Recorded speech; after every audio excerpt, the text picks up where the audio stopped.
Class 10-এর class 9-এর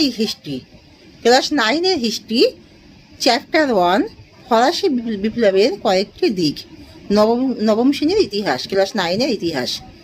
তাহলে ফরাসি বিপ্লবের কয়েকটি দিক তোমরা সবাই কিন্তু খুব মন দিয়ে শোনো, লেখো, আর সবাই কিন্তু লাইক অ্যান্ড সাবস্ক্রাইবটা কিন্তু দিয়ে দাও। ফ্রান্সের সন্ত্রাসী রাজত্বে নেতৃত্ব দেন রোবসপিয়ার। বাস্তিল হলো ফ্রান্সের দুর্গ। কান্ট ছিলেন একজন ফরাসি চিন্তাবিদ। দ্বিতীয় ফরাসি বিপ্লব সংগঠিত হয়েছিল আগস্টের 1792 খ্রিস্টাব্দে। ম্যারাক ছিলেন জ্যাকোবিন নেতা। 1791 খ্রিস্টাব্দে রাজা ষোড়শলুই দেশ ত্যাগ করতে গিয়ে ধরা পড়েন। 21শে জুন দি পার্সিয়ান লেটার্স গ্রন্থের রচয়িতা হলেন মন্তেস্কু। ফ্রান্সের কর ব্যবস্থায় টাইট ছিল ধর্মকর।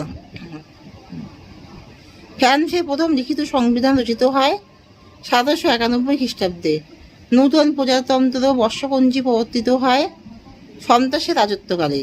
ফ্রান্সের তৃতীয় সম্প্রদায় নামে পরিচিত ছিল ফ্রান্সের সাধারণ জনগণ। ওয়েলথ অফ নেশন গ্রন্থের রচয়িতা হলেন অ্যাডাম স্মিথ। ধর্ম যাজকদের সংবিধান গির্জার ওপর থেকে পোপের কর্তৃত্বের অবসান ঘটে। সংবিধান সভার নেতৃত্বে ফ্রান্সের সামন্ত প্রথার অবসান ঘটানো হয় 1789 খ্রিস্টাব্দের 4ই আগস্ট। অভিজাতদের মধ্যে মুখ্য ব্যক্তিদের সভা বা গণ্যমান্যদের পরিষদ আহ্বান করেছিলেন অর্থমন্ত্রী ক্যালন। ফ্রান্সে ইন্টেন্ডেন্টগণ ছিলেন সরকারি কর্মচারী। ফরাসি সমাজে অধিকারহীন শ্রেণী বলা হতো শাকুলতদের।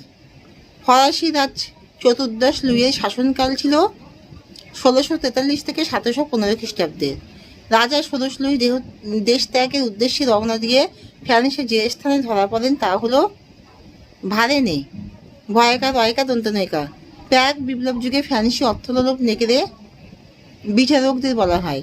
ফ্রান্সে অষ্টাদশ শতকে শাসন করত বুরব বংশ। অভিজাতদের মধ্যে মুখ্য ব্যক্তিদের সভা বা গণ্যমান্যদের পরিষদ আহ্বান করেছিলেন অর্থমন্ত্রী ক্যালন, গজাবলাকা লয়কা দন্তান্ন।